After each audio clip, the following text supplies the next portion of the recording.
وَلَقَدْ يَسَّرْنَا الْقُرْآنَ لِلذِّكْرِ فَهَلْ مِن مُّدَّكِرٍ۔ اور ہم نے قرآن کو سمجھنے کے لیے آسان کر دیا، تو کوئی ہے جو سوچے سمجھے۔ صوت القرآن، قرآن کی آواز۔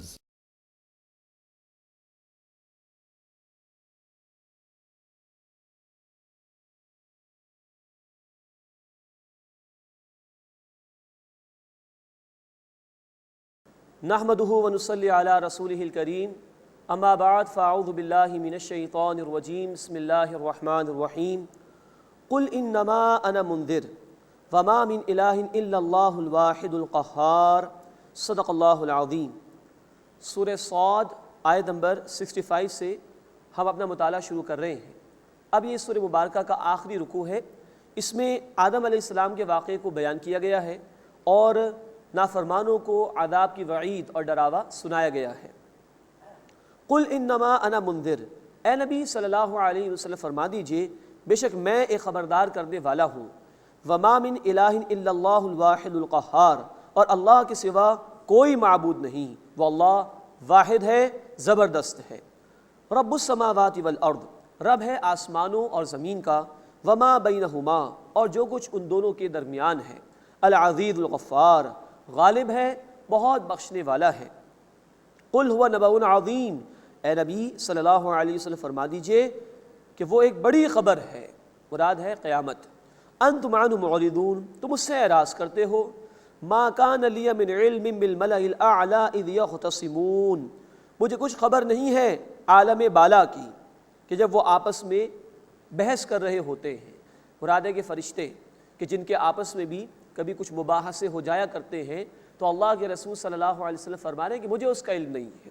ان یوحیٰ الی الا انما انا نذیر مبین، میری طرف تو بے شک یہی وحی کی جاتی ہے کہ میں واضح طور پر خبردار کرنے والا ہوں۔ اب آدم علیہ السلام کا واقعہ شروع ہو رہا ہے۔ اذ قال ربک للملائکۃ انی خالق بشرا من طین، یاد کرو جو تمہارے رب نے کہا فرشتوں کو کہ میں مٹی سے ایک انسان کو بنانے والا ہوں۔ اب یہ 7ویں اور آخری مرتبہ قرآن حکیم میں یہ واقعہ آ رہا ہے۔ فَإِذَا سَوَّيْتُهُ وَنَفَخْتُ فِيهِ مِن رُوحِي، بس جب میں اسے درست کر لوں یعنی مکمل کر لوں اس کی تخلیق اور اس میں اپنی روح میں سے کچھ پھونک دوں، فَقَعُوا لَهُ سَاجِدِينَ، تو اے فرشتوں تم اس کے سامنے سجدہ ریز ہو جانا۔ فَسَجَدَ الْمَلَائِكَةُ كُلُّهُمْ أَجْمَعُونَ، تو سجدہ کیا فرشتوں نے تمام کے تمام نے اکٹھے ہو کر۔ یہ تاکید کا اسلوب اس مقام پر، کلہم سب کے سب، اجمعون تمام کے تمام، سب نے سجدہ کیا، الا ابلیس سوائے ابلیس کے، استکبر وکان من الکافرین، اس نے تکبر کیا اور وہ کفر یعنی انکار کرنے والوں میں سے ہو گیا۔ قال یا ابلیس، اللہ تعالیٰ نے فرمایا کہ اے ابلیس، ما منعک ان تسجد لما خلقت بیدی، تجھے سجدہ کرنے سے کس چیز سے روکا؟ اسے کہ جسے میں نے اپنے دونوں ہاتھوں سے پیدا کیا۔ یہاں اللہ تعالیٰ نے خاص طور پر ذکر کیا کہ آدم علیہ السلام کو یعنی اس انسان کو اللہ نے اپنے دونوں ہاتھوں سے پیدا کیا، اور اسی میں اس طرح بھی اشارہ ہے کہ اللہ تعالیٰ نے دونوں عالم انسان میں جمع کر دیے۔ ایک عالم امر ہے جس سے متعلق فرشتے، وحی اور انسانی روح ہے، اور ایک عالم خلق ہے، اس کے علاوہ باقی تمام مخلوقات۔ انسان وہ مخلوق ہے جس میں عالم خلق بھی ہے، جیسے کہ حیوانی وجود دیگر جانوروں کا، انسان کا بھی ایک حیوانی وجود ہے، ناک، آنکھیں، کان وغیرہ، اور اس میں عالم امر کی بھی ایک شے ہے، اس میں اللہ کی روح میں سے بھی کچھ پھونکا گیا ہے۔ تو یہ خاص ہے اللہ کی تخلیق کا شاہکار انسان۔ استکبرتا، کیا تو نے تکبر کیا ہے؟ ام کنت من العالین، یا تو اپنے آپ کو بڑا سمجھنے والوں اور بلند درجے والوں میں سے؟ قال انا خیر من، اس سے کہا میں اس سے بہتر ہوں۔ خلقتنی من نار وخلقتہ من طین، اللہ تو نے مجھے آگ سے پیدا کیا ہے اور اسے مٹی سے پیدا کیا ہے۔ یہ تکبر کے اندر آ گیا۔ قال فخرج منها فانک رجیم، اللہ تعالیٰ نے فرمایا کہ پس تو یہاں سے نکل جا کہ تو مردود ہے، یعنی تجھے رد کر دیا گیا ہے اللہ تعالیٰ کی رحمت سے۔ وان علیک لعنتی الی یوم الدین، اور بے شک تجھ پر میری لعنت رہے گی قیامت کے دن تک۔ قال رب فانظرنی الی یوم یبعثون، اس نے کہا کہ اے میرے رب مجھے اس دن تک مہلت دے دے جس دن دوبارہ لوگ زندہ کیے جائیں گے۔ قال فإنك من المنذرین، اللہ تعالیٰ نے فرمایا کہ بے شک تو مہلت دیے گئے لوگوں میں سے ہے، الی یوم الوقت المعلوم، ایک وقت معین کے دن تک کے لیے تجھے مہلت دے دی گئی۔ قال فبعزتک لاغوینہم اجمعین، اس سے کہا کہ تیری عزت کی قسم میں ان سب کو ضرور گمراہ کروں گا، یہ اس نے اپنی دشمنی کا اعلان کیا۔ الا عبادک منہم المخلصین، سوائے ان میں سے تیرے مخلص بندوں کے جنہیں تو چن لے گا۔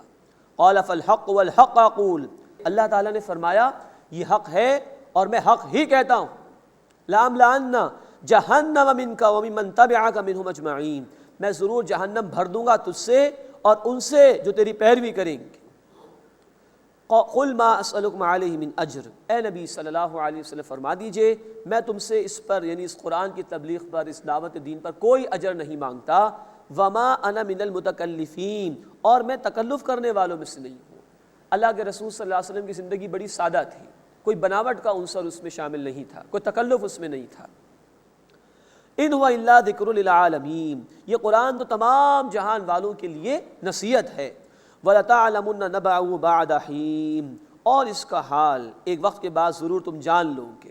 مراد یہ کہ تم جو قرآن کو جھٹلا رہے ہو، اللہ کی دعوت کو جھٹلا رہے ہو، اس کا انجام تمہارے سامنے آیا ہی چاہتا ہے۔ بسم اللہ الرحمن الرحیم، تنزیل الکتاب من اللہ العزیز الحکیم۔ اب سورہ الزمر کا آغاز ہو رہا ہے۔ سورہ زمر سے لے کے سورہ الشورى تک 4 مکی صورتیں ہیں جن میں اللہ تعالیٰ نے توحید کے عملی تقاضوں کو بیان فرمایا۔ ہم انشاءاللہ دیکھیں گے سورہ الزمر میں عبادت اور اطاعت پر زور ہے کہ صرف اللہ کی عبادت ہوگی، صرف اطاعت اللہ کی ہوگی، بقیہ اطاعت اس کے تحت۔ سورہ زمر کے بعد انشاءاللہ سورۃ المؤمن ہم دیکھیں گے کہ توحید کا ایک عملی تقاضا یہ ہے کہ دعا صرف اللہ سے کی جائے، یہ تفسیر سورۃ المؤمن میں ہے۔ پھر اس کے بعد ہم دیکھیں گے سورہ حامیم السجدہ، جسے سورہ فصلت بھی کہا جاتا ہے، اس میں اللہ ہی کی دین کی دعوت کو آگے عام کرنا، اس کو بڑھانا، یعنی دعوت دین، اس کے حوالے سے تفصیل آئے گی۔ اور اس کے بعد سورۃ الشورى میں ہم دیکھیں گے کہ اللہ کی توحید کا تقاضا یہ بھی ہے کہ اس کے عطا کردہ نظام کو قائم اور غالب کرنے کی کوشش کی جائے۔ تو سورۃ الشورى میں ہم دیکھیں گے اقامت دین کا ذکر ہے، یعنی اللہ کے دین کو قائم کرنا، اس کے احکامات کے نفاذ کے لیے جد و جہد کرنا۔ تو توحید کے عملی تقاضے ہیں جو اب ان 4 سورتوں میں انشاءاللہ آئیں گے، سورہ الزمر، سورۃ المؤمن، سورہ حامیم السجدہ اور سورۃ الشورى۔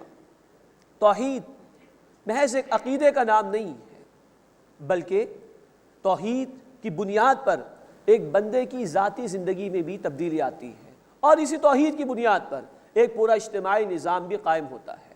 یہ تقاضا ہے اللہ کا بندوس کہ اللہ کو مان لینا کافی نہیں، بلکہ اللہ کی ماننا بھی ضروری ہے، اللہ کے تقاضوں پر عمل کرنا بھی ضروری ہے، انفرادی سطح پر بھی اور اجتماعی سطح پر بھی۔ اللہ تعالیٰ نے ان صورتوں میں یہ بات واضح فرمائی ہے کہ خالی کلمہ پڑھ لینا یہ کافی نہیں ہے، خالی ایک مرتبہ اسلام کو قبول کر لینا یہ کافی نہیں، بلکہ عبادت اور اطاعت اللہ کی ہونی چاہیے، دعا صرف اللہ سے ہونی چاہیے۔ اس دین کی دعوت کو آگے عام کرنا ہے اور اس دین کے تقاضوں کے مطابق نظام کو قائم کرنے کی جد و جہد کرنی ہے۔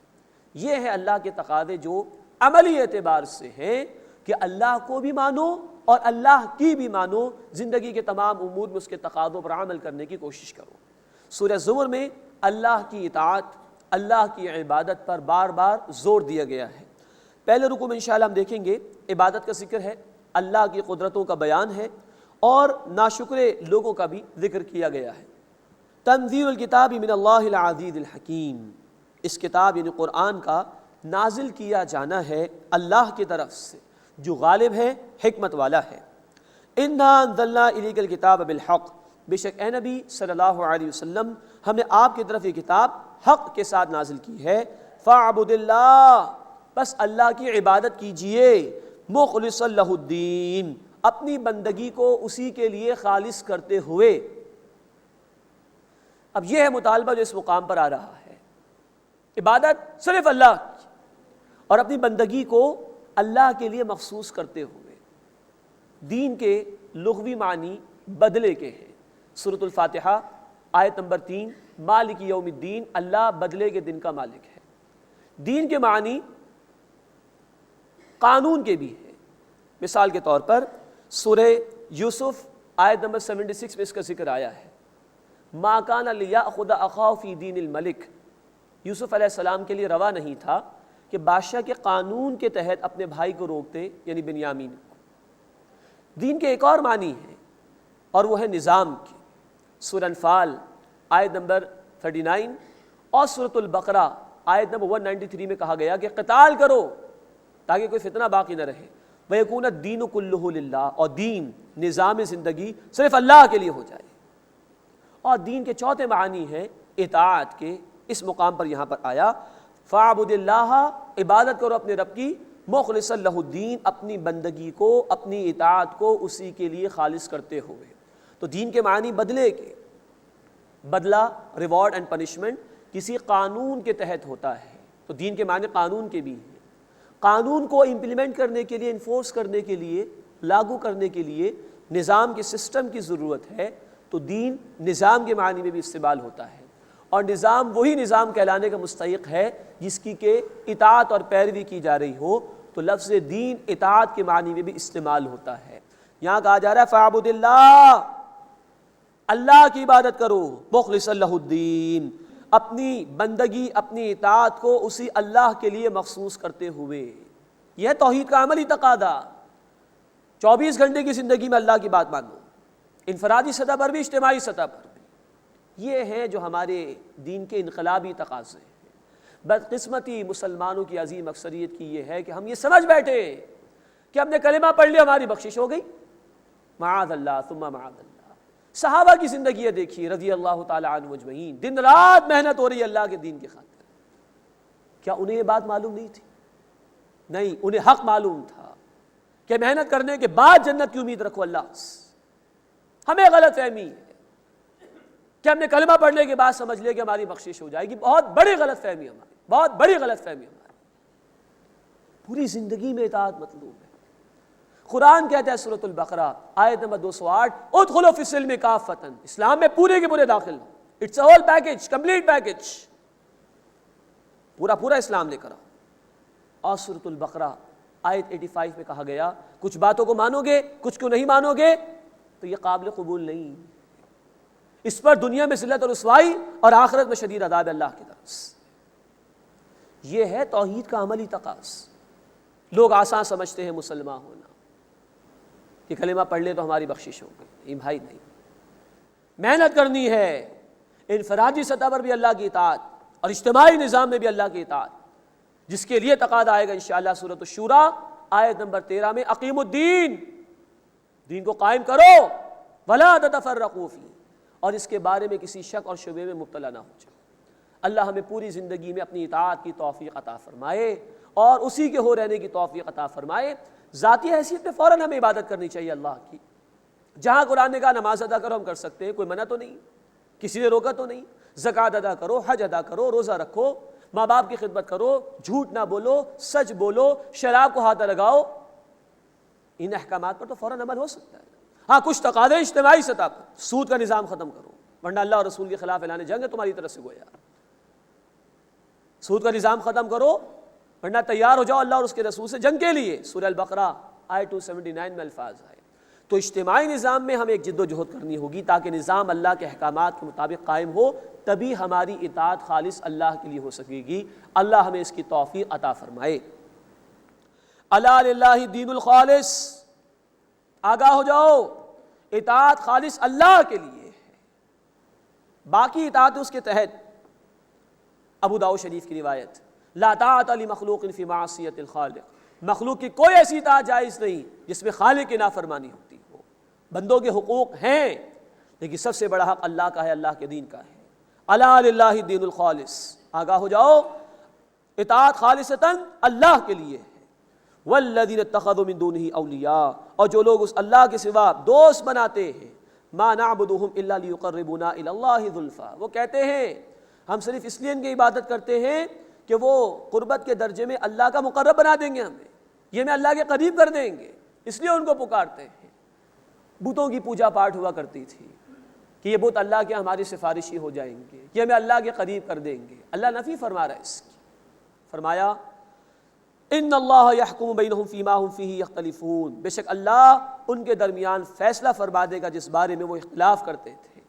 کہ پکارنا ایک اللہ کو جائز، اللہ کے سوا کوئی کسی اور کو پکارنے کی بات کرتا ہے، اس کی حاکمیت میں شرکت کرنے کی بات کرتا ہے، وہ شرک کر رہا ہے۔ ان اللہ لا یہدی من ہوا کاذب کفار، بے شک اللہ تعالیٰ کسی جھوٹے کو، کسی ناشکرے کو ہدایت نہیں دیتا۔ لو اراد اللہ ان یتخذ ولدا لاصطفى مما یخلق ما یشاء، اگر اللہ چاہتا کہ بنا لے اولاد تو اپنی مخلوق میں سے جو اس نے پیدا فرمائی جس کو چاہتا چن لیتا۔ سبحانہ، وہ اس سے پاک ہے۔ هو اللہ الواحد القہار، اور وہ اللہ یکتا ہے، زبردست ہے۔ خلق السماوات والارض بالحق، اللہ نے پیدا فرمایا آسمانوں اور زمین کو بامقصد طور پر۔ یکور اللیل علی النہار، اللہ رات کو دن پر لپیٹ دیتا ہے۔ ویکور النہار علی اللیل، اور دن کو رات پر لپیٹ دیتا ہے۔ وسخر الشمس والقمر، اور اس نے سورج اور چاند کو مسخر کر دیا، یعنی لوگوں کی خدمت پر لگا دیا۔ یہاں فرمایا کہ اللہ رات کو دن پر لپیٹ دیتا ہے اور اللہ دن کو رات پر لپیٹ دیتا ہے۔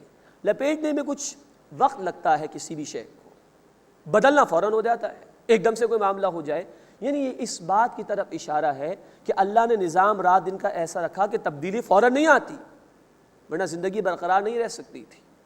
آہستہ آہستہ رات جاتی ہے اور صبح کی سفیدی نمودار ہوتی ہے، پھر شام کی روشنی ختم ہوتی ہے تو آہستہ آہستہ رات آتی ہے۔ اس میں ایک بہت بڑے سائنٹیفک فیکٹ کی طرف بھی اشارہ ہے کہ زمین جو ہے بالکل فلیٹ نہیں ہے، بلکہ اللہ تعالیٰ نے اس کو اس طرح رکھا ہے شیپ کے اندر کہ یہ تبدیلی آہستگی کے ساتھ ہو تاکہ زمین کے اوپر نظام زندگی برقرار رہ سکے۔ ریسنٹ پاس میں سائنس یہ ہمیں بتا سکی ہے کہ زمین فلیٹ نہیں ہے، بلکہ اللہ نے اس کا نظام ایسا رکھا کہ آہستگی کے ساتھ یہ نظام تبدیل ہو دن اور رات کا، تاکہ زندگی زمین پر برقرار رہے۔ کل یجری لاجل مسمى، ہر ایک مدت مقررہ تک چلتا رہتا ہے۔ الا هو العزیز الغفار، آگاہ ہو جاؤ وہ اللہ غالب ہے، بہت بخشنے والا بھی ہے۔ خلقکم من نفس واحدہ، اس نے تمہیں ایک جان سے پیدا کیا، یعنی آدم علیہ السلام۔ ثم جعل منها زوجها، پھر اللہ نے ان سے ان کا جوڑا بنایا۔ وانزل لکم من الانعام ثمانیۃ ازواج، اور تمہارے لیے چوپایوں میں سے اللہ نے 8 جوڑے پیدا کر دیے، نر اور مادہ کے اعتبار سے۔ جو 4 وہاں جانور معروف تھے، گائے، بھیڑ، بکری اور اونٹ، اس کی طرف اشارہ ہے۔ یخلقکم فی بطون امہاتکم خلقا من بعد خلق فی ظلمات 3، وہ تمہیں پیدا فرماتا ہے تمہاری ماؤں کے بطن میں 3 تاریکیوں کے اندر، ایک کیفیت کے بعد دوسری کیفیت میں۔ بہت باریک بات اللہ نے بیان فرمائی۔ ہمیں تو بڑے بڑے کام کرنے کے لیے بھی روشنی درکار ہوتی ہے، یہ اتنا باریک عمل ہے، ایک معمولی قطرے سے ایک بچے کی پیدائش کا عمل جو ایک خاتون کے رحم میں ہوتا ہے، تو اس میں جو اس ماں کا بطن ہے اس کی بھی تاریکی، پھر اس کے بعد جو رحم یوٹرس اس کی بھی تاریکی، پھر اس کے اندر بچہ ایک جھلی کے اندر ہوتا ہے اس کی بھی تاریکی۔ ان تاریکیوں میں ایک کے بعد ایک کیفیت میں اللہ بچے کی تخلیق فرماتا ہے۔ یہ ہے اللہ کی شان۔ ذالکم اللہ ربکم، یہ اللہ تمہارا رب، لہ الملک، اسی کے لیے بادشاہت ہے، لا الہ الا ہو، اس کے سوا کوئی عبادت کے لائق نہیں۔ فانا تصرفون، پھر تم کہاں سے پھرائے جاتے ہو، کیوں اس کے ساتھ شریک کرتے ہو دوسروں کو۔ ان تکفروا فإن اللہ غنی عنکم، اگر تم ناشکری کرو گے تو بے شک اللہ تم سے بے نیاز۔ ولا یرضی لعبادہ الکفر، اور وہ اپنے بندوں کے لیے ناشکری پسند نہیں فرماتا۔ وَإِن تشکروا، اور اگر تم شکر کرو گے، یرضہ لکم، تو وہ تمہارے لیے اسے پسند فرماتا ہے۔ ولا تزر وازرۃ وزر اخری، اور کوئی بوجھ اٹھانے والا کسی دوسرے کا بوجھ نہیں اٹھائے گا، ہر ایک کو اپنا جواب خود دینا ہوگا۔ ثم الی ربکم ارجعکم، پھر تمہیں اپنے رب کی طرف لوٹنا ہے۔ فینبئکم بما کنتم تعملون، پھر وہ تمہیں بتا دے گا جو کچھ تم کیا کرتے تھے۔ انہ علیم بذات الصدور، بے شک وہ اللہ سینوں کے رازوں سے بھی واقف ہے۔ اس کے بعد ناشکر انسان کا ذکر ہے۔ وَإِذَا مَسَّ الْإِنسَانَ ضُرٌّ دَعَا رَبَّهُ مُنِيبًا إِلَيْهِ، اور جب انسان کو کوئی تکلیف پہنچتی ہے تو وہ اپنے رب کی طرف رجوع کر کے اسے پکارتا ہے۔ ثم اذا خوله نعمة منه نسي ما كان يدعو اليه من قبل، پھر جب وہ اللہ اسے اپنی طرف سے نعمت عطا فرما دیتا ہے تو وہ بھول جاتا ہے جس کے لیے اس سے پہلے اس نے اللہ کو پکارا تھا۔ یہ ہے ناشکری بندے کی۔ وجعل للہ اندادا، اس نے اللہ کے لیے شریک بنا لیے، لیضل عن سبیلہ، تاکہ اللہ کے راستے سے گمراہ کرے۔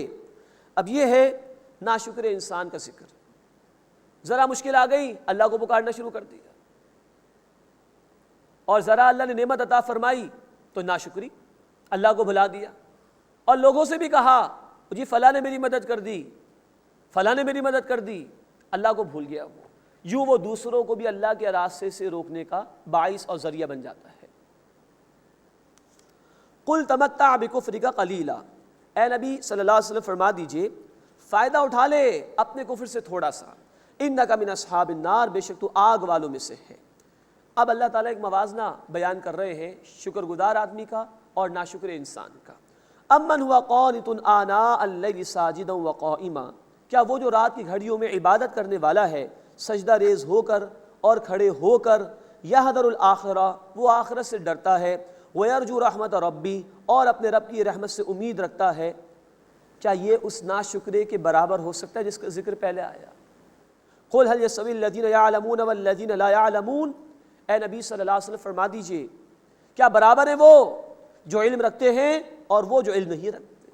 ایک آدمی اللہ کو پہچانتا ہے، اس کی نعمتوں کا اعتراف کرتا ہے، اس کا شکر ادا کرتا ہے، اس کی خشیت کا ادراک رکھتا ہے، اس کے عذاب سے ڈرنے کی کوشش کرتا ہے، بچنے کی کوشش کرتا ہے، اور دوسرا وہ ہے جو اللہ کا ناشکرہ بندہ ہے، اللہ کی نعمتوں کا اعتراف نہیں کرتا، اللہ کا احسان نہیں مانتا، اللہ کے احکامات پر عمل نہیں کرتا، کیا برابر ہو سکتے؟ یہ سوالیہ انداز میں غور و فکر کی دعوت دی جا رہی ہے۔ قل هل يستوي الذين يعلمون والذين لا يعلمون، ان الفاظ سے یہ بھی معلوم ہوتا ہے کہ علم والے اور وہ لوگ جو علم نہیں رکھتے وہ برابر نہیں ہو سکتے۔ ہمارے دین میں بھی علم کی بڑی فضیلت ہے، آدم علیہ السلام کو بھی فضیلت دی گئی علم کی بنیاد پر، پہلی وحی میں بھی 2 مرتبہ پڑھنے کا ذکر ہے، اقرأ بسم ربک الذی خلق، سورۃ العلق کے آغاز میں، اور 1 مرتبہ قلم کا ذکر ہے۔ تو ہمارے دین میں علم کی بڑی اہمیت ہے، اللہ میں سب سے بڑا علم یعنی قرآن کا علم حاصل کرنے کی توفیق عطا فرمائے۔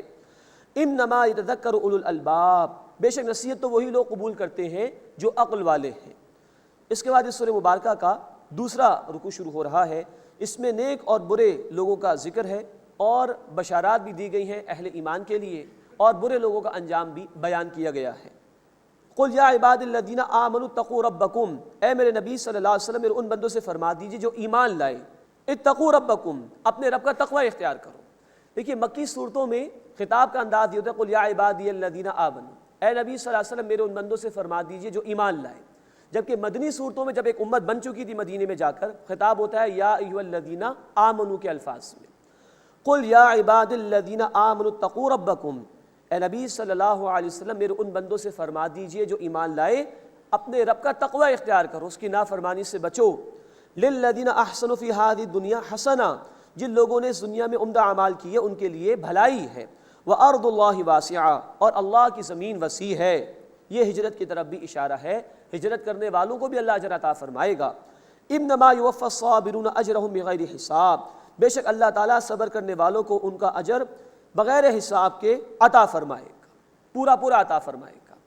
دیکھیے صبر کی اہمیت بیان ہوئی، باقی اعمال کا معاملہ ہے کہ اللہ فلاں عمل پہ اتنا ثواب دیں گے، فلاں عمل پہ اتنا ثواب دیں گے۔ صبر کے متعلق فرمایا کہ اللہ بغیر حساب کے اجر عطا فرمائے گا۔ اس آیت میں اللہ تعالیٰ نے صبر کی فضیلت بیان فرمائی۔ بقیہ اعمال کا تو معاملہ ہے کہ فلاں عمل کا اتنا نتیجہ ملے گا، لیکن صبر کے متعلق کہا جا رہا ہے کہ اللہ بغیر حساب کے اجر عطا فرمائیں گے۔ قل انی امرت ان اعبد اللہ مخلصا لہ الدین، اے نبی صلی اللہ علیہ وسلم فرما دیجئے بے شک مجھے حکم دیا گیا ہے کہ میں اللہ کی عبادت کروں اپنی اطاعت کو اسی کے لیے مخصوص کرتے ہوئے۔ پھر وہی موضوع آگے جو سورت کے آغاز میں ہم نے پڑھا تھا، اطاعت صرف اللہ کی ہوگی، بندگی صرف اللہ کی ہوگی، بات صرف اسی کی مانی جائے گی، بقیہ لوگوں کی بات اللہ کی بات کے تابع رہے گی۔ وَأُمِرْتُ لِأَنْ أَكُونَ أَوَّلَ مُسْلِمِينَ، اور مجھے حکم دیا گیا ہے کہ میں مسلمانوں میں سے، فرما برداروں میں سے پہلا ہو جاؤں۔ قُلْ إِنِّي أَخَافُ إِنْ عَصَيْتُ رَبِّي عَذَابَ يَوْمٍ عَظِيمٍ، اے نبی صلی اللہ علیہ وسلم فرما دیجئے بے شک میں ڈرتا ہوں اگر میں نافرمانی کروں اپنے رب کی ایک بڑے دن کے عذاب سے۔ قُلِ اللَّهَ أَعْبُدُ مُخْلِصًا لَهُ دِينِي، اے نبی صلی اللہ علیہ وسلم فرما دیجئے میں اسی کے لیے اپنی بندگی کو خالص کر کے عبادت کرتا ہوں، یعنی اللہ۔ فَاعْبُدُوا مَا شِئْتُم مِّن دُونِهِ، بس تم جس کی چاہو عبادت کر لو اس اللہ کے سوا۔ قل، اے نبی صلی اللہ علیہ وسلم فرما دیجئے ان الخاسرین الذین خسروا انفسهم واہلیہم یوم القیامہ، بے شک خسارہ اٹھانے والے لوگ وہ ہیں جنہوں نے خسارے میں ڈالا اپنے آپ کو اور اپنے گھر والوں کو قیامت کے دن۔ الا ذالک هو الخسران المبین، آگاہ ہو جاؤ یہ سب سے بڑا واضح خسارہ ہے۔ یہ بہت سخت آیت ہے قرآن کی۔ وہ لوگ جو خود نافرمانی کرتے ہیں اور اپنے گھر والوں کو بھی نافرمانی کے راستے پر چلاتے ہیں، ان کی دینی تربیت کا اہتمام نہیں کرتے، ان کو اللہ سے قریب کرنے کی کوشش نہیں کرتے، گھر میں نافرمانی کے کام ہو رہے ہوتے ہیں وہ روکنے کی کوشش نہیں کرتے، تو وہ خود بھی جا رہے جہنم میں، اپنے گھر والوں کو بھی ساتھ لے کر جا رہے ہیں۔ یہ سب سے بڑے خسارے والے جو خود بھی جہنم میں جائیں گے اور اپنے گھر والوں کو بھی جہنم میں لے کے جائیں گے۔ قرآن نے ہمیں کہا سورہ التحریم آیت نمبر 6، یا ایھا الذین آمنوا قوا انفسکم واہلیکم نارا، اے وہ لوگوں جو ایمان لائے ہو اپنے آپ کو اور اپنے گھر والوں کو جہنم کی آگ سے بچاؤ۔ اللہ تعالی ہمیں خود نیک بننے کی توفیق عطا فرمائے اور ہمیں اپنے گھر والوں کو بھی دین کی دعوت دینے کی توفیق عطا فرمائے۔ اللہ ہمیں خود برائی سے بچنے کی توفیق عطا فرمائے اور ہمیں اپنے گھر والوں کو بھی برائیوں سے بچانے کی توفیق عطا فرمائے۔ لہم من فوقہم ظلل من النار، ان کے لیے ان کے اوپر سے آگ کے سائبان ہوں گے، آگ ان پر چھا جائے گی۔ ومن تحتہم ظلل، اور ان کے نیچے سے بھی آگ کی چادریں ہوں گی، ہر طرف سے آگ ہی آگ ہوگی۔ اللہم اجرنا من النار، اللہم اجرنا من النار، یہ آگ برحق ہے جس کو اللہ نے بار بار بیان کیا، اور یہاں کیفیت ہے ہر طرف سے آگ ہی آگ ہوگی، اوپر بھی آگ نیچے بھی آگ۔ اللہم اجرنا من النار، اے اللہ ہمیں آگ کے عذاب سے محفوظ فرما۔ ذالک یخوف اللہ بہ عبادہ، یہ ہے جس سے اللہ اپنے بندوں کو ڈراتا ہے۔ یا عبادی فاتقون، اے میرے بندوں میرا تقوی اختیار کرو، میری نافرمانی سے بچو۔ والذین اجتنبوا الطاغوت، اور جن لوگوں نے طاغوت سے اجتناب کیا، ان یعبدوہا، کہ اس کی عبادت کریں، وانابوا الی اللہ، اور جنہوں نے رجوع کیا اللہ کی طرف، لہم البشریٰ، ان کے لیے بشارت ہے۔ فبشر عباد، بس اے نبی صلی اللہ علیہ وسلم میرے بندوں کو خوشخبری سنا دیجیے۔ طاغوت سے مراد ہر وہ شخص، ادارہ، قانون، حکومت جو اللہ کے احکامات کے مقابلے میں اپنی بات منوائے، اور طاغوت کی عبادت یہ ہے کہ اللہ کے حکم کے مقابلے میں کسی اور کا حکم مانا جائے، چاہے وہ ایک انسان کا ہو، کسی ادارے کا ہو، کسی حکومت کا ہو، اللہ کے مقابلے میں کسی کا حکم مان لینا یہ اس کی عبادت ہو جائے گی۔ تو فرمایا کہ اے میرے نبی صلی اللہ علیہ وسلم میرے ان بندوں کو بشارت دیجئے جنہوں نے طاغوت سے اجتناب کیا اور اللہ تعالیٰ کے حکم پر عمل کیا، کہ ان کے لیے بشارت ہے۔ الذین یستمعون القول فیتبعون احسنہ، وہ جو پوری توجہ سے بات کو سنتے ہیں اور پھر اس کی بہترین طریقے سے پیروی کرتے ہیں، یعنی قرآن کو توجہ سے سنتے ہیں اور عمدگی کے ساتھ اس کی پیروی کرتے ہیں۔ اللہ تعالی ہمیں قرآن کو سمجھ کر پڑھنے کی بھی توفیق عطا فرمائے اور پوری زندگی میں اس کے احکامات پر عمل کرنے کی توفیق عطا فرمائے۔ ان کے لیے بشارت ہے، ورنہ جو قرآن کو چھوڑ چکے ہیں، جو قرآن کی پیروی نہیں کرتے، ان کے لیے بشارت نہیں ہے۔ اولئک الذین ھداھم اللہ، یہ وہ لوگ ہیں جنہیں اللہ نے ہدایت عطا فرمائی، واولئک ھم اولو الالباب، اور یہی لوگ عقل والے ہیں۔ افمن حق علیہ کلمۃ العذاب، تو کیا جس پر عذاب کی وعید ثابت ہو گئی، افانت تنقذ من فی النار، تو اے نبی صلی اللہ علیہ وسلم کیا آپ اس کو بچا لیں گے جو آگ میں گرنے والا ہے؟ ظاہری بات ہے کہ ایسے لوگوں کا تو کوئی حامی نہیں ہوگا۔ اب ان کے مقابلے میں نیک لوگوں کا ذکر ہے، لیکن الذین اتقوا ربہم، لیکن جن لوگوں نے تقوی اختیار کیا اپنے رب کا، یعنی اللہ کی نافرمانی سے بچے، لہم غرف من فوقہا غرف مبنیۃ، ان کے اوپر بنے ہوئے بالا خانے ہیں، یعنی محلات پر محلات ہیں، ڈبل اسٹوریز بھی ہوں گے اس کے اندر، تجری من تحت الانہار، ان محلات کے نیچے نہریں جاری ہوں گی۔ وعد اللہ کا وعدہ ہے، لا یخلف اللہ المیعاد، اللہ وعدے کے خلاف نہیں کرتا۔ اللہم انا نسألک الجنہ، اے اللہ ہم تجھ سے جنت کا سوال کرتے ہیں، اے اللہ ہمیں اپنے متقی بندوں میں شامل فرما جو تیری نافرمانی سے بچنے کا اہتمام کرتے ہیں۔ الم تر ان اللہ انزل من السماء ماء، کیا تم نے نہیں دیکھا کہ اللہ نے آسمان سے پانی اتارا، فسلکہ ینابیع فی الارض، پھر اسے چشمے بنا کر زمین میں چلایا، ثم یخرج بہ زرعا مختلفا الوانہ، پھر اس سے مختلف رنگوں کی کھیتی اللہ تعالیٰ نے نکالی، طرح طرح کی فصلیں ہیں، طرح طرح کے پھل ہیں۔ ثم یہیج فتراہ مصفرا، پھر وہ خشک ہو جاتی ہے، پھر تم اسے دیکھتے ہو کہ وہ زرد ہو جاتی ہے، فصل پک گئی، اس کو کاٹا نہیں گیا تو اب وہ زرد ہو جاتی۔ ثم یجعلہ حطاما، پھر وہ اللہ اسے چورا چورا کر دیتا ہے۔ ان فی ذلک لذکری لأولی الالباب، بے شک اس میں نصیحت ہے عقل والوں کے لیے۔ یعنی جس طرح پودا بڑا ہوتا ہے، فصل لہلہانا شروع کر دیتی ہے، ایک وقت آتا ہے کہ وہ زرد پڑ جاتی ہے، ریزہ ریزہ ہو جاتی ہے۔ انسان کا معاملہ بھی یہی ہے کہ اللہ نے انسان کو پیدا کیا، وہ اپنی جوانی کو پہنچتا ہے، بہت خوش ہوتا ہے جب اس کی صلاحیتیں اپنے عروج پر ہوتی ہیں، لیکن ایک وقت آتا ہے کہ اس کی عمر ڈھلنا شروع ہو جاتی ہے اور بالآخر اس انسان کو موت آ ہی جاتی ہے۔ تو جیسے اس فصل کو دوام نہیں ہے، انسانی زندگی کو بھی دوام نہیں، یہ زندگی عارضی ہے، فانی ہے، لوٹ کر اللہ کی طرف جانا ہے۔ ان فی ذلک لذکری لأولی الالباب، بے شک اس میں نصیحت ہے عقل والوں کے لیے۔ اس کے بعد اس سورہ مبارکہ کا تیسرا رکوع شروع ہو رہا ہے۔ اس میں قرآن کی عظمت کا بیان ہے، عذاب کی وعید بھی سنائی گئی ہے اور توحید کے دلائل بھی بیان کیے گئے ہیں۔ افمن شرح اللہ صدرہ للاسلام، پس کیا جس کا سینہ اللہ نے اسلام کے لیے کھول دیا، وہ مطمئن اللہ کے دین پر، اور مشکلات آتی ہیں تو صبر کرتا ہے، نعمت ملتی ہے تو شکر ادا کرتا ہے، پوری طرح وہ اللہ کے دین پر مطمئن ہے، تو گویا اللہ نے اس کا سینہ اسلام کے لیے کھول دیا۔ فہو علی نور من ربہ، تو وہ اپنے رب کی طرف سے نور پر ہے، روشنی اس کے پاس موجود ہے ہدایت کی، اور وہ صحیح راستے پر چل رہا ہے۔ تو ایک تو یہ شخص ہے، دوسرا وہ ہو سکتا ہے جس کا سینہ تنگ ہو، جس کے اندر تعصب ہو، تکبر ہو، جس کے پاس روشنی کے بجائے اندھیرے ہو۔ ظاہری بات ہے یہ دونوں برابر نہیں ہو سکتے۔ فویل للقاسیۃ قلوبہم من ذکر اللہ، بس بربادی ان لوگوں کے لیے جن کے دل اللہ کی یاد سے سخت ہو چکے ہیں، دل پتھر کی طرح ہو چکے ہیں۔ جیسے سورۃ البقرہ آیت نمبر 74 میں الفاظ آئے تھے، فَهِيَ كَالْحِجَارَةِ، وہ دل پتھر کی طرح ہو گئے ہیں، تو اب اللہ کی یاد اس میں نہیں ہے۔ اولئک فی ضلال مبین، یہ لوگ کھلی گمراہی میں ہیں۔ اب قرآن کی عظمت کا بیان آ رہا ہے۔ اللہ نزل احسن الحدیث کتابا متشابہا مثانی، اللہ نے بہترین کلام نازل فرمایا، ایک کتاب جس کی آیات ملتی جلتی ہیں، بار بار دہرائی گئی ہیں۔ یعنی قرآن حکیم میں مضامین کو اللہ تعالیٰ نے بار بار بیان کیا ہے۔ یہ تاریخ کی کتاب تو نہیں کہ ایک بات ایک دفعہ بیان ہو تو دوبارہ بیان نہیں ہوگی، یہ قصہ گوئی کی بات بھی نہیں ہے کہ ایک قصے کا ایک حصہ بیان ہو تو اس کے بعد دوبارہ بیان نہیں ہوگا۔ یہ ہدایت کی کتاب ہے، اور انسانوں میں بھول جانے کا مادہ بہت زیادہ ہے، تو اللہ نے بار بار مضامین کو بیان فرمایا ہے تاکہ لوگ پورے طور پر ہدایت اس سے حاصل کر لیں۔ تو فرمایا کہ یہ کتاب ہے کہ جس میں آیات ملتی جلتی ہیں اور مضامین بار بار دہرائے گئے ہیں۔ اب اہل ایمان کی شان کا بیان ہے اس قرآن کے حوالے سے۔ تقشعر منہ جلود الذین یخشون ربہم، اس سے رونگٹے کھڑے ہو جاتے ہیں ان لوگوں کی کھالوں پر جو اپنے رب سے ڈرتے ہیں۔ جیسے کہ سورۃ الانفال آیت نمبر 2 میں ہم نے پڑھا، اذا ذکر اللہ وجلت قلوبہم، جب اللہ کے بندوں کے سامنے اللہ کا ذکر ہوتا ہے تو ان کے دل کانپ اٹھتے ہیں اللہ کی خشیت سے۔ یہ اس کا ایک پہلو ہے۔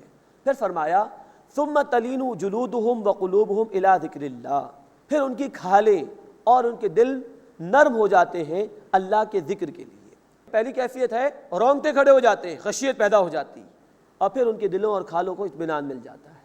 جیسے سورۃ الرعد آیت نمبر 28 میں الفاظ ہیں، الا بذکر اللہ تطمئن القلوب، آگاہ ہو جاؤ، دلوں کو اطمینان، سکون اللہ کے ذکر سے ملتا ہے۔ ذالک ھدی اللہ یہدی بہ من یشاء، یہ اللہ کی ہدایت، اس سے اللہ جسے چاہتا ہے ہدایت عطا فرماتا ہے۔ ومن یضلل اللہ فما لہ من ہاد، اور جسے اللہ گمراہ فرما دے اس کے لیے کوئی ہدایت دینے والا نہیں ہے۔ اب پھر ایک سوچنے کے لیے سوال لوگوں کے سامنے رکھا جا رہا ہے، افمن یتقی بوجہہ سوء العذاب یوم القیامہ، پس کیا جو شخص قیامت کے دن اپنے چہرے کو برے عذاب سے بچانے کی کوشش کرے گا، سوچو کیا وہ اس کے برابر ہو سکتا ہے جو جنت کے اندر ہو؟ ایک وہ ہے کہ جس کو آگ میں ڈال دیا گیا، اور یہ چہرہ سب سے زیادہ شرف اسی عضو میں ہے انسان کے وجود میں، اسی کو سنوارنے کا سب سے زیادہ اہتمام ہوتا ہے۔ تو کیا وہ جو اپنے چہرے کو آگ سے بچانے کی کوشش کر رہا ہو وہ زیادہ بہتر ہوگا؟ خود سوچو، یا وہ جس کو اللہ تعالیٰ نے جنت کی نعمتوں میں رکھا ہو۔ وَقِيلَ لِلَّذِينَ ذُوقُوا مَا كُنتُمْ تَكْسِبُونَ، اور ظالموں کو کہا جائے گا تم اس کا مزہ چکھو جو کچھ تم کیا کرتے تھے۔ كَذَّبَ الَّذِينَ مِن قَبْلِهِمْ، ان سے پہلے بھی لوگوں نے جھٹلایا۔ فَأَتَاهُمُ الْعَذَابُ مِنْ حَيْثُ لَا يَشْعُرُونَ، تو ان پر عذاب آیا وہاں سے جہاں سے انہیں شعور بھی نہیں تھا، خیال بھی نہیں تھا۔ فَأَذَاقَهُمُ اللَّهُ الْخِزْيَ فِي الْحَيَاةِ الدُّنْيَا، بس اللہ نے انہیں دنیا کی زندگی میں رسوائی کا مزہ چکھایا۔ وَالْعَذَابُ الْآخِرَةِ أَكْبَرُ، اور آخرت کا عذاب سب سے بڑا ہے۔ لَوْ كَانُوا يَعْلَمُونَ، کاش وہ جانتے، وَلَقَدْ ضَرَبْنَا لِلنَّاسِ فِي هَذَا الْقُرْآنِ مِنْ كُلِّ مَثَلٍ، اور یقیناً ہم نے اس قرآن میں لوگوں کے لیے ہر قسم کی مثالیں بیان کی، لَعَلَّهُمْ يَتَذَكَّرُونَ، تاکہ وہ نصیحت حاصل کریں۔ بار بار مضامین بیان کیے گئے تاکہ ان کے لیے سمجھنا آسان ہو جائے۔ قرآن عربیہ، عربی قرآن، غیر ذی عوج، کسی کجی کے بغیر، کسی ٹیڑھ کے بغیر، آسان ہے، مشکلات نہیں ہے اس کے اندر۔ لعلہم یتقون، تاکہ وہ تقوی اختیار کریں، اللہ کی نافرمانی سے بچیں۔ ضرب اللہ مثلا، اللہ تعالیٰ نے ایک مثال بیان فرمائی، رجلا فیہ شرکاء متشاکسون، ایک آدمی ہے غلام، اس میں کئی آقا شریک ہیں، ورجلا سلما لرجل، اور ایک آدمی ہے وہ ایک ہی شخص کا غلام ہے۔ هل یستویان مثلا، کیا دونوں کی مثال برابر ہے؟ یعنی ایک وہ شخص ہے جس کے کئی آقا ہیں، کبھی اس کو راضی کرے کبھی اس کو راضی کرے، اور ایک ہے جس کا مالک ایک ہی ہے۔ خود سوچو کس کی زندگی آسان؟ یہ شرک کی نفی کے لیے تم نے اتنے سارے معبود اختیار کر رکھے، اللہ کے در کو چھوڑ کر نہ جانے کہاں کہاں جا رہے ہو، کس کس کو پکار رہے ہو، تمہیں ان سب کو راضی کرنا پڑ رہا ہے، ان سب کا خوف تمہیں ہے۔ کیا یہ مرحلہ زندگی کا آسان ہے؟ یا وہ زندگی آسان ہے کہ جو ایک اللہ کو پکارے، اسی کا تقوی اختیار کرے، اسی سے امید وابستہ رکھے، اسی کا خوف رکھے؟ خود سوچو کیا یہ مثالیں برابر ہو سکتی ہیں؟ الحمدللہ، تمام شکر، تمام تعریف اللہ کے لیے ہے۔ بل اکثرهم لا يعلمون، بلکہ ان میں سے اکثر علم نہیں رکھتے۔ انک میت، بے شک اے نبی صلی اللہ علیہ وسلم آپ انتقال کرنے والے ہیں، وانہم میتون، اور وہ بھی مر جائیں گے۔ اب پھر ظاہری بات ہے کہ جب اے نبی آپ بھی تشریف لے جائیں گے، یہ بھی چلے جائیں گے، دنیا تو عارضی، اصل ٹھکانہ آخرت میں ہے۔ فرمایا ثم انکم یوم القیامۃ عند ربکم تختصمون، بے شک تم قیامت کے دن اپنے رب کے پاس جھگڑو گے۔ جب اعمال پیش ہوں گے تو کوئی جھوٹی قسمیں کھا کے چھپانے کی کوشش کرے گا کہ میں نے شرک نہیں کیا، کوئی کچھ اور باتیں بنائے گا، لیکن یہ پیشی ہوگی اللہ کے ہاں۔ دنیا عارضی ہے، یہ دارالعمل ہے، امتحان کے لیے یہاں بھیجا گیا، عمل کے لیے بھیجا گیا، لوٹ کر اللہ کی طرف جانا ہے۔ سوچو اس دن تمہارا کیا حال ہوگا۔ اس کے بعد اس سورہ مبارکہ کا 14 رکوع آ رہا ہے، اس میں توحید کا بیان ہے، اللہ کی قدرتوں کا ذکر ہے، منکرین کا بھی ذکر ہے، اور چیلنج کا انداز بھی اللہ تعالیٰ نے اس مقام پر اختیار کیا ہے مخالفین کے مقابلے میں۔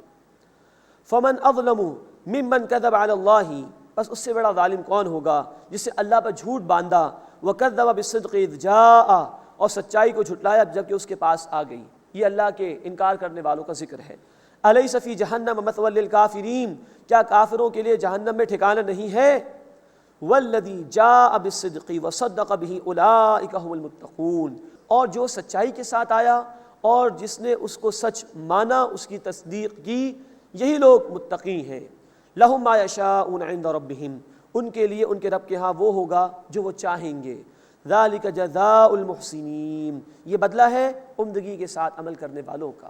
اللہ ہمیں ان بندوں میں شامل فرمائے جو پوری زندگی اللہ کی اطاعت کرنے والے اور عمدہ عمل کرنے والے ہیں۔ لیکفر اللہ عنہم اسوأ الذی عملوا، تاکہ اللہ ان سے ان کے اعمال کی برائی دور فرما دے، ویجزیہم اجرہم باحسن الذی کانوا یعملون، اور اللہ انہیں ان کے اعمال کا بہترین بدلہ عطا فرمائے۔ الیس اللہ بکاف عبدہ، کیا اللہ اپنے بندے کے لیے کافی نہیں ہے؟ اب یہ ہر انسان سے اللہ کا خطاب ہے۔ کیا تمہیں اللہ کی قدرت میں کوئی کمی محسوس ہو رہی؟ کیا اس کے خزانوں میں کوئی کمی ہے؟ تو کیوں اس سے توقعات وابستہ نہیں کرتے؟ کیوں اس کو چھوڑ کر تم نے جھوٹے معبود اختیار کر لیے، یا اپنے جیسے کسی انسان پر تم نے تکیہ کر لیا ہے کہ یہ میری بگڑی بنا دے گا یا یہ مجھے نقصان پہنچا دے گا؟ تم لوگوں سے ڈر رہے ہو، کیا اللہ تمہارے لیے کافی نہیں؟ بہت عظیم آیت ہے قرآن کی، سرچنگ کوئسچن ہے اللہ کی طرف سے۔ کیا اس کی قدرت میں تمہیں کوئی کمی محسوس ہوتی؟ کیوں نہیں اس کو مانتے ہو؟ کیوں اس پر توکل نہیں کرتے؟ کیوں اسے آس نہیں لگاتے؟ کیوں اس کے سامنے نہیں جھکتے؟ کیوں نہیں اس کو پکارتے؟ الیس اللہ بکاف عبدہ، کیا اللہ اپنے بندے کے لیے کافی نہیں؟ ویخوفونک بالذین من دونہ، اور اے نبی صلی اللہ علیہ وسلم وہ آپ کو ڈراتے ان سے جو اللہ کے سوا جھوٹے معبود ہیں۔ ومن یضلل اللہ فما لہ من ہاد، اور جس کو اللہ گمراہ فرما دے اس کو کوئی ہدایت دینے والا نہیں ہے۔ ومن یہد اللہ فما لہ من مضل، اور جسے اللہ ہدایت عطا فرمائے اسے کوئی گمراہ کرنے والا نہیں۔ الیس اللہ بعزیز ذی انتقام، کیا اللہ غالب بدلہ لینے والا نہیں ہے؟ اللہ کا تو اختیار ہے اللہ کو چھوڑ کر جن سے تو توقعات وابستہ کر رہے ہو ان کا کوئی اختیار نہیں۔ وَلَئِن سَأَلْتَهُم مَّن خَلَقَ السَّمَاوَاتِ وَالْأَرْضَ لَيَقُولُنَّ اللَّهُ، اے نبی صلی اللہ علیہ وسلم اگر آپ ان سے سوال کریں کہ آسمان اور زمین کو کس نے پیدا کیا، وہ ضرور کہیں گے اللہ نے۔ قل، اے نبی صلی اللہ علیہ وسلم پوچھئے، افرأیتم ما تدعون من دون اللہ، کہ کیا تم نے دیکھا جن کو تم پکارتے ہو اللہ کے سوا، ان ارادنی اللہ بضر هل ہن کاشفات ضرہ، کہ اگر اللہ میرے لیے کوئی نقصان پہنچانا چاہے تو کیا وہ سب کے سب اس نقصان کو دور کر سکتے ہیں؟ او ارادنی برحمت، یا اللہ میرے لیے کوئی رحمت کا معاملہ فرمانا چاہے، هل ہن ممسکات رحمتی، تو کیا وہ سب اس کی رحمت کو روک سکتے ہیں؟ یہ پھر سرچنگ کوئسچن کا انداز۔ دیکھو، ہے کوئی تمہارے جھوٹے معبودوں میں سے اللہ کے سوا کوئی ہے جو انسانوں کے لیے نفع نقصان کا اختیار رکھتا ہو؟ سوچو اس کو ذرا۔ قل حسبی اللہ، اے نبی صلی اللہ علیہ وسلم فرما دیجئے اللہ میرے لیے کافی ہے۔ علیہ یتوکل المتوکلون، اسی پر توکل کرنے والوں کو توکل کرنا چاہیے۔ اب بڑا چیلنج کا انداز ہے، زوردار انداز ہے جو اللہ نے اختیار کیا مخالفین کے حوالے سے۔ قل یا قوم اعملوا علی مکانتکم، اے نبی صلی اللہ علیہ وسلم فرما دیجئے اے میری قوم تم اپنی جگہ کام کیے جاؤ، انی عامل، میں بھی کام کرتا ہوں، جو مخالفت کرنی ہے کر لو، میں اللہ کے دین پر استقامت کے ساتھ ڈٹا ہوا ہوں، میں اس کے دین کی دعوت کو پیش کروں گا، میں اس کی توحید پر کاربند رہوں گا، میں تمہارے جھوٹے معبودوں سے نہیں ڈرتا، جو کرنا ہے تم کر لو، میں بھی اس حق پر ڈٹا ہوا ہوں۔ فسوف تعلمون، پس ان قریب تم جان لو گے، من یأتیہ عذاب یخزیہ، کون ہے جس پر آتا ہے عذاب کہ اسے رسوا کر دے، وَيَحِلُّ عَلَيْهِ عَذَابٌ مُقِيمٌ، اور کون ہے جس پر دائمی عذاب اترتا ہے، ان قریب فیصلہ ہو جائے گا۔